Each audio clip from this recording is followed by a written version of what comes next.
एकता बनी रहे, मन में शांति बनी रहे, प्रसन्नता बनी रहे, तो चार बातों पर ध्यान देने की आवश्यकता है। आप जानते हैं, मैं केवल आपको याद दिला रहा हूँ। ऐसा नहीं है कि जो बातें मैं कह रहा हूँ पहली बार कह रहा हूँ, आपने कुछ सुना नहीं, आप सबको मालूम है, केवल उसको याद दिला रहा हूँ आपको। पहला पक्ष है शरीर का पक्ष, परिश्रम,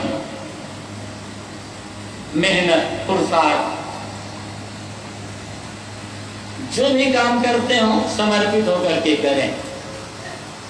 करु बहिया बला आपनी छाण गिरानी आस, जाके आकर नदिया बहे सो कस मरे प्यास। अपने बाहुबल का भरोसा करो, जो काम करना है डूब करके करो, डूब करके इतना समर्पित होकर के करें कि आपका काम पूजा बन जाए। साहब ने ये कहा है, जहाँ जहाँ डोलूं सो परिक्रमा, जो कुछ करूं तो पूजा। ऐसा मन बनाइए, ऐसा समर्पण भाव लाइए कि आप जहां जा रहे हो, चल रहे हो, खेत जा रहे हो, खलिहान जा रहे हो, दफ्तर जा रहे हो, कारखाना जा रहे हो, मजदूरी करने जा रहे हो, यहाँ तक बाथरूम जा रहे हो, आपका आना जाना भगवान की परिक्रमा बन जाए। ये समझो कि पूरी दुनिया भगवान का मंदिर है। कहाँ? और जितने प्राणी हैं ये सब देवी देवता है, भगवान प्रकृति है। कब होगा ये? जब मन में समर्पण होगा, प्रेम होगा, सुंदर विचार होगा, तब तो शरीर से परिश्रम कभी भी आलस्य में आकर, प्रमाद में आकर के काम चोरी न करें। आलस्य, प्रमाद, मूढ़ता, इनमें परे रहना ही कलयुग में निवास करना होता है। सुना है आप लोगों ने, सतयुग, त्रेता, द्वापर, कलयुग, ये चार युग है। और कभी सदा से ये युग चलता आ रहा है। चारों वेदों में चारों युगों का कहीं नाम भी नहीं है, नाम भी नहीं चाहे चारों वेदों में एक साथ। कृत और कल ये दो होता है, त्रेता और द्वापर का तो नाम भी नहीं है चारों वेदों में, पढ़ करके आप देख सकते हो। छहों शास्त्रों में तो किसी युग का नाम नहीं, किसी भी युग में क्या नाम। अब पढ़ हुए, मेरी बातों पर विश्वास मत करिए, पढ़ लीजिएगा। तो चारों वेदों में, छहों शास्त्रों में चारों युगों का नाम भी नहीं है। तो लोग कहते हैं ना सब समय ऐसा होता रहा है, कहीं नहीं होता रहा है, केवल कल्पना है। चारों युगों का नाम पहली बार ऐतरेय ब्राह्मण नाम के ग्रंथ में आया। ब्राह्मण नाम के ग्रंथ होते हैं, कई ब्राह्मण ग्रंथ हैं, उन्हीं में एक ग्रंथ है ऐतरेय ब्राह्मण। इंद्र, हरिश्चंद्र और रोहिदास की कथा है, वहीं पर आया है। इंद्र ने कहा है, रोहिदास कहीं रोहिदास को कहते हैं, कहीं रोहित कहते हैं, हरिश्चंद्र का बेटा। तो इंद्र ने उससे कहा है, 5 गाथाएं, उन्हीं में एक गाथा ये ली, कलिशयानो भवत् संजिहानस्तु द्वापर उद्देश्य त्रेता भवत् कृतम संपद्यते चरण। कलयुग सोया हुआ है, द्वापर जगा हुआ है, त्रेता खड़ा हुआ है और सतयुग चल रहा है। मतलब, और यही चीज बिल्कुल मनुस्मृति में कहा गया है। आप लोग मनुस्मृति नाम सुनते होंगे। ऐतरेय ब्राह्मण पहले बना है, मनुस्मृति तो बहुत बाद की रचना है, आज से लगभग 2100 साल की रचना है। मनुस्मृति बहुत पुरानी रचना नहीं है। तो ये जो श्लोक कहा गया है उसका अर्थ क्या होता है?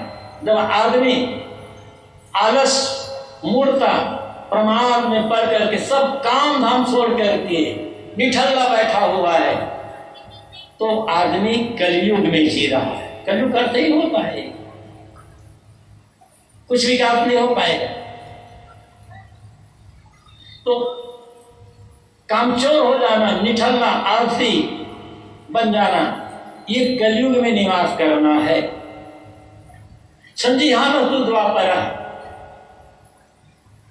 जब आदमी आलस, मूर्खता, प्रमाद का त्याग कर दिया, सावधान हो गया, जाग गया मतलब सावधान हो गया, तो कलयुग को छोड़ करके वो द्वापर में चला गया।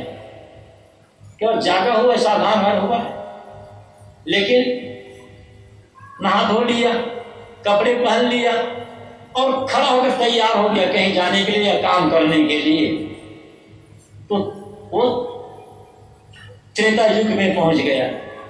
और जब जीवन निर्वाह के किसी धंधा में, आत्मकल्याण, समाज कल्याण, लोक कल्याण के काम में लग गया, तो सतयुग में पहुंच गया। आज हर आदमी चारों युगों को रोज अपने जीवन में जी सकता है। जब मन में तामस है, आलस, मूर्खता है, तो कलयुग है।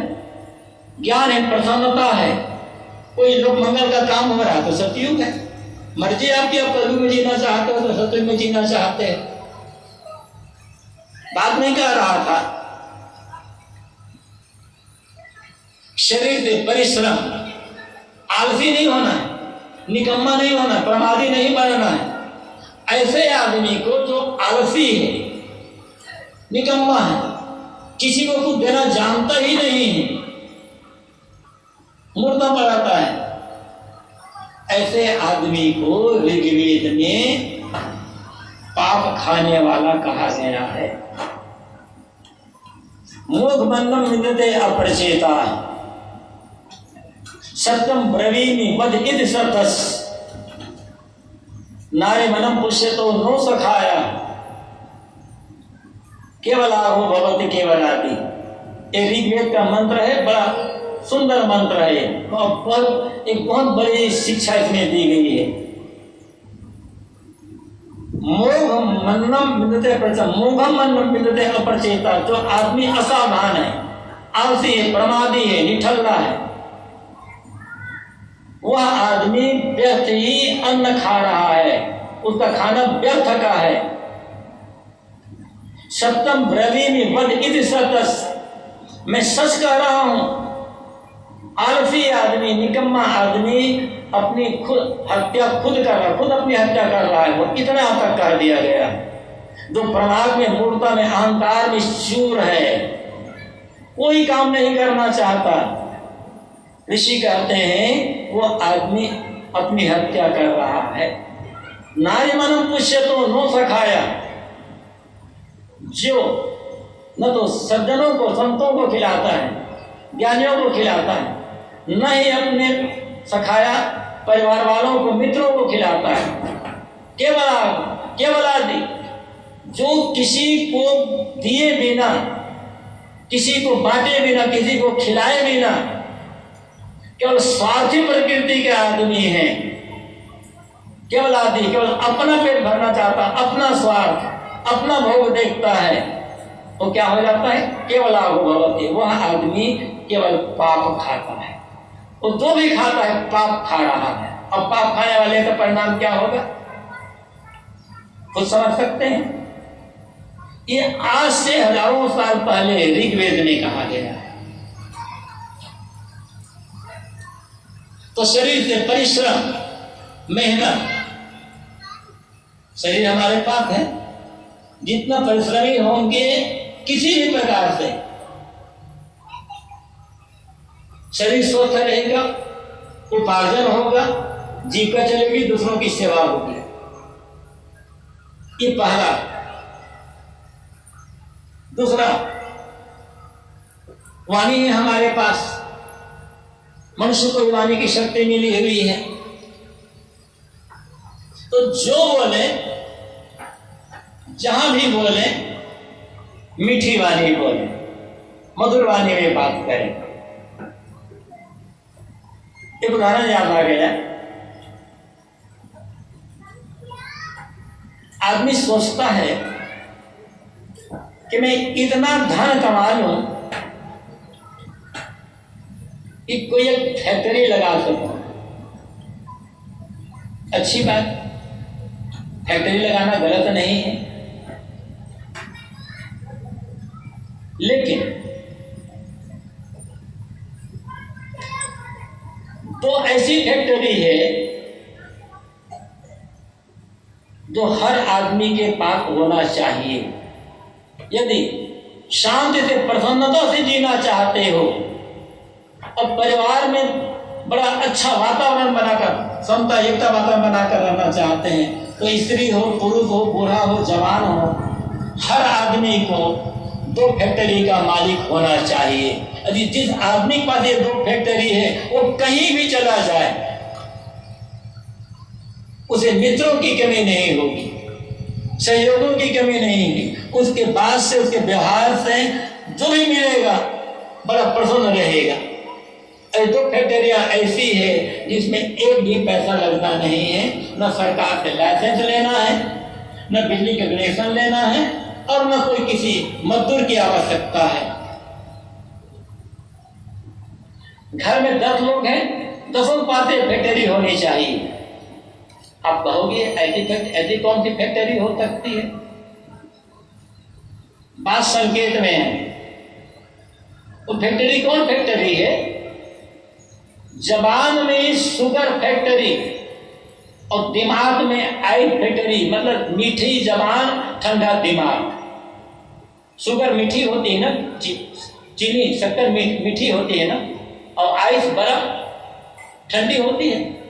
तो जबान में शुगर फैक्ट्री मतलब जबान में मिठास हो और दिमाग में आइस फैक्ट्री, दिमाग ठंडा रखो। बस कहीं भी जाओगे अपना प्रसन्न रहेंगे, दूसरों की प्रसन्नता बांटेंगे। ये बिना पैसे की फैक्ट्री है, इसलिए वो सबके लिए जरूरत है। ये करके देखे, मैं हूं, आप हो, कोई भी हो, जिसके पास फैक्ट्री होगी ना वो आदमी बड़ा सुखी जीवन जिए। तो जबान में मिठास, हृदय में प्रेम और आदर। जो माता पिता हैं, सास ससुर हैं, बड़े बुजुर्ग हैं, पद में, उम्र है, मर्यादा में जो बड़े हैं, उनके लिए आदर, सम्मान, सेवा का भाव। फिर जिसको आप मानते हो मानो। और जो बराबर वाले पति पत्नी हैं, ननद भावा जी, देवरान जेठान हैं, भाई भाई हैं, प्रेम, समता, एकता का व्यवहार। ये तीसरी बात है। हृदय, हर आदमी पास हृदय है, तो हृदय में प्रेम हो और आदर हो। और फिर चौथी बात, हर आदमी के पास मन है, मन में सुंदर विचार, शरीर से परिश्रम, वाणी में मिठास, हृदय में प्रेम और आदर, मन में सुंदर विचार। फिर आप जहां जाएंगे समझ लेना कि पूरी भक्ति जीवन में उतर गई और जहां रहेंगे वहां प्रसन्न रहेंगे। कोई न मन में दुख होगा न बाहर दुख होगा। फिर काम तो करते रहेंगे, खानी चीजें तो मिलती रह जाएगी। यही है भगवान की असली भक्ति। किसी भी मत मजहब वालों के लिए हो, इसमें कोई मत हिंदू या मुसलमान के लिए है, ब्राह्मण शूद्र के लिए, ऐसा कुछ नहीं। ये मनुष्य मात्र के लिए। यदि ये 4 है तो हमारा व्यवहारिक जीवन, पारिवारिक जीवन बड़ा सुंदर और सुखद होगा। घर घर में जो कला है, घर घर में जो विवाद है, उसका कारण क्या है? आदमी महत्व दे रहा है धन को। धन की आवश्यकता है, लेकिन जितना धन को महत्व देंगे उतना ही व्यवहार में गड़बड़ी आएगी। कौरव और पांडवों ने धन को महत्व दिया, परिणाम विनाश दोनों का। राम और भरत ने प्रेम को महत्व दिया, परिणाम सुंदर आदर्श।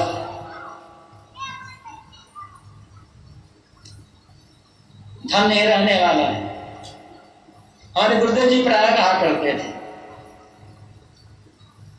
धन धन नहीं है, जन धन है। व्यवहार में जन धन है, और परमार्थ में मन धन है। जन मतलब आपके परिवार के सदस्य, स्त्री पुरुष जिस रिश्ते में भी हों, आपके परिवार के जो सदस्य हैं वे धन हैं। आखिर धन किसके लिए कमाते? धन के कारण पिता पुत्र में विवाद हो गया, धन के कारण पति पत्नी में मनमुटाव हो गया, धन के कारण भाई भाई में मनमुटाव हो गया, धन के कारण सास बहू मुटाव हो गया, धन के कारण गुरु भाई में विवाद हो गया, धन के कारण गुरु चेला में विवाद हो गया। तो मतलब क्या हुआ? फिर कोई लेकर नहीं गया है यहां से और कोई लेकर के जाएगा भी नहीं। यही कितना भी कमा लो, कितना भी, अंत में यही छोड़कर जाना है। लेकिन उसके लिए जो लड़ाई किए वो संस्कार तो हमारे साथ जाने वाले हैं ना। इसलिए प्रेम, समता, एकता, मीठा स्वभाव, मीठी वाणी, उज्जवल कर्म, ये व्यवहार की सुंदरता के लिए अत्यंत जरूरी है।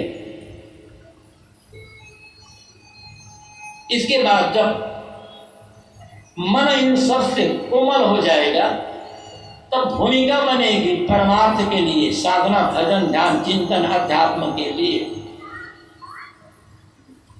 बंजर जमीन में बीज डाल दें, बीज अंकुरित ही नहीं होंगे। बंजर जमीन क्या, उपजाऊ जमीन में भी बीज डाल दें, बिना जोते, बिना कोड़े, बिना सींचे, अब खेत में ऐसे ही बीज डाल दें, बीज अंकुरित नहीं हो। खेत में जब खेत में नमी हो, चाहे बरसात से हो चाहे सिंचाई से हो, खेत जोता हुआ हो, मुलायम हो मिट्टी, और अब बीज डालोगे तब बीज अंकुरित होंगे और फसल होगी। यही बात जीवन के लिए है। सुंदर व्यवहार, प्रेम, समता, एकता, बड़ों के लिए आदर सम्मान, तब एक भूमिका तैयार हो। हर आदमी को ये समझना चाहिए कि मेरा जो घर है, मेरा जो परिवार है, जिस घर में आप रहते हैं, वह मंदिर है। सुबह उठिए, उठ करके बिस्तर पर बैठ जाएं और सोचें कि घर में जितनी नारियां हैं, कोई भी रिश्ता हो, कोई भी उम्र हो, ये जितनी नारियां हैं ये देवियां भगवती हैं, और जितने पुरुष हैं वहां भी कुछ भी रिश्ता हो, कोई भी उम्र हो, समझो कि देवता ही ये भगवान है। पूजा क्या है उनकी? जो माता पिता हैं, सास ससुर हैं, दादा दादी आदि हैं, जो बड़े हैं, उनका आदर, उनका सम्मान, उनकी सेवा, उनकी उचित आज्ञा का पालन। रिश्ते में बराबर जैसे पति पत्नी, भाई भाई, देवरान जेठान, ननद भावच, समता, एकता, प्रेम का व्यवहार। छोटे बच्चे हैं उनके लिए उचित देखरेख, करुणा, वात्सल्य, स्नेह का व्यवहार। आपका परिवार, आपका घर मंदिर बन जाएगा। और जब तक अपने परिवार को मंदिर नहीं बनाओगे, बाहर का कोई मंदिर आपका काम नहीं आने वाला है। चाहे आप रोज मंदिर में रात दिन सोए रहो, वो मंदिर क्या करेगा बाहर? सबसे पहले परिवार मंदिर बनना चाहिए। वहां तो झगड़ा हो रहा, वहां तो विवाद है, वहां तो तू मैं है, वहां गाली गलौज है, मारपीट है, और मंदिर में जाकर भी शांति चाहते हो, कहां से शांति मिलेगी? असली भगवान यहां बैठे हुए थे।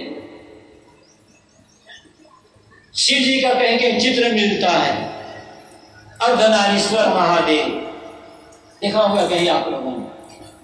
अर्धनारीश्वर मतलब चित्र शिव जी का है। बाया अंग, यहाँ पे बाया अंग स्त्री है और बाएं अंग में पुरुष है। आधा अंग स्त्री का, आधा अंग पुरुष का। ऐसा महादेव कभी हुआ नहीं। वो महाराज जानना चाहते थे, सामने बैठे हुए आधा अंग स्त्री का आधा अंग पुरुष का। ये मानव समाज, पूरा मानव समाज। कबीर साहब ने कहा है आधे बधे पुरुष आधे बधे जोर। आज से 550 साल पहले कबीर साहब ने कहा था इस पूरी प्रकृति पर, इस पूरी दुनिया में आधे में स्त्री का अधिकार है, आधे में पुरुष का अधिकार है, दोनों बराबर हैं। तो ये जो मानव समाज है, इसे स्त्री पुरुष है, यही है अर्धनारीश्वर महादेव। इनको उपासना करें, किसी के साथ जबरदस्ती धोखाधड़ी मतलब दुर्व्यवहार न करें। अर्धनारीश्वर महर्षि जी की उपासना यही हो जाएगी। और यदि ऐसा नहीं करेंगे तो किसी शिव को समझ नहीं सकेंगे। बाहरी शिव उपासना तो सरल है, वास्तविक शिव इसकी उपासना कठिन है। तो बाहर का जो शिव है अर्धनारीश्वर महादेव, ये मानव समाज आधे में स्त्री आधे में पुरुष, दोनों बराबर, दोनों में कोई छोटा बड़ा नहीं। न पुरुष बड़े हैं न स्त्रियां छोटी है, दोनों बराबर। लोग कहते हैं गाड़ी दो पहिए से चलती है, स्त्री और पुरुष गृहस्थी रूपी गाड़ी के दो पहिए हैं और दो पहिए से गाड़ी चलती है। अच्छी बात, दो पहिए से गाड़ी चलती तो है, लेकिन याद रखना जब दोनों पहिए बराबर होंगे तब गाड़ी चलेगी। गाड़ी दो पहिए से, आजकल 4 व्हीलर है तो 4 पहिए लगता है उसमें, 4 2 व्हीलर हो चाहे बैलगाड़ी हो, जब तक दोनों पहिए बराबर नहीं होंगे गाड़ी चलेगी। दो पहिए तो गाड़ी चलती है, एक पहिया लगा दो ट्रैक्टर के, एक पहिया लगा दो साइकिल का, चला कर देखा दो पहिया तो है ना, एक पहिया साइकिल का एक पहिया ट्रैक्टर का है। अच्छा चलो ट्रैक्टर पहिया बहुत बड़ा है, एक पहिया साइकिल का एक पहिया स्कूटर का, चला कर देखा तो फिर मान लेंगे हाँ दो पहिया गाड़ी चलेगी। चाहे साइकिल हो चाहे स्कूटर हो चाहे ट्रैक्टर हो, दोनों पहिए जब बराबर होंगे ना तब चलेगी गाड़ी। और 4 पहिए वाली गाड़ी है तो चारों पहिए बराबर होता है। ट्रैक्टर के दोनों पहिए सामने के पहिए बराबर हैं और पीछे के पहिए बराबर हैं। ट्रैक्टर में 2 पहिए हैं, बड़े हैं सामने और 2 पहिए छोटे सामने। एक पहिया बदल दो, सामने का जो छोटा पहिया है एक पहिया पीछे लगा दो और पीछे के एक पहिया आगे लगा दो, चला कर देखा। तो इसी प्रकार समाज जो गाड़ी है, जब स्त्री और पुरुष दोनों को समान अधिकार मिलेगा, दोनों को बराबर आदर दिया जाएगा, उसे बराबर महत्व दिया जाएगा, तब इस समाज की गाड़ी चलेगी, अन्यथा गाड़ी चलने वाली नहीं। इसलिए स्त्रियां छोटी है और पुरुष बड़े हैं, यदि ये धारणा मन में है तो धारणा बिल्कुल ही गलत है। कभी कहा जाता था पति देवता है, पति परमात्मा है और स्त्री दासी है।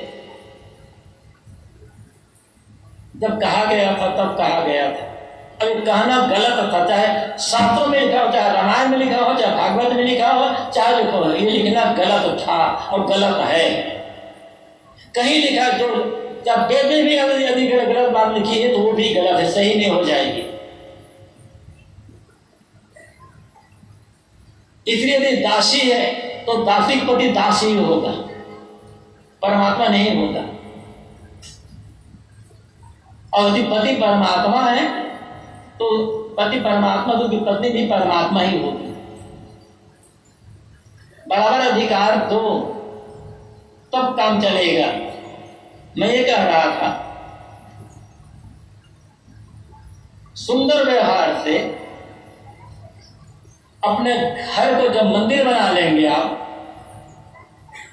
मन जब कोमल हो जाएगा तब परमार्थ का काम हो सकेगा। परमार्थ का अर्थ है परम अर्थ, परम श्रेष्ठ अर्थ प्रयोजन, श्रेष्ठ प्रयोजन, मुख्य उद्देश्य क्या है? दुखों की निवृत्ति। उसे लोग कहते हैं भगवान की प्राप्ति, परमात्मा की प्राप्ति। पाना नहीं है कहीं से, परमात्मा बिछोड़ा नहीं है, याद रखना। जो बिछुड़ जाए, जो खो जाए, वो परमात्मा नहीं होगा, वह माया होगी। जो मिले और बिछड़े वही तो माया है। जो न मिलता है न बिछुड़ता है वो परमात्मा है। दुनिया में हर चीज खो सकती है, परमात्मा नहीं खो सकता। और जो खोया ही नहीं है, लोग उसे खोज रहे हैं।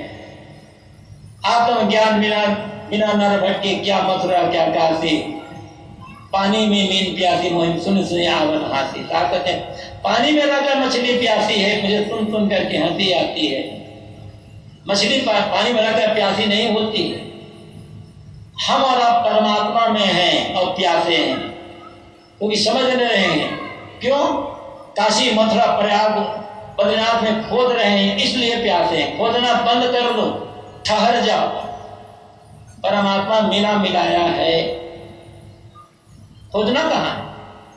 खोज करके जो चीज मिलेगी वो माया होगी।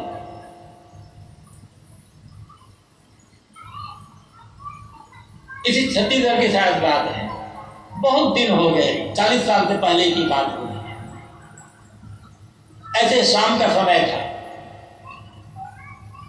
हमारे गुरुदेव जी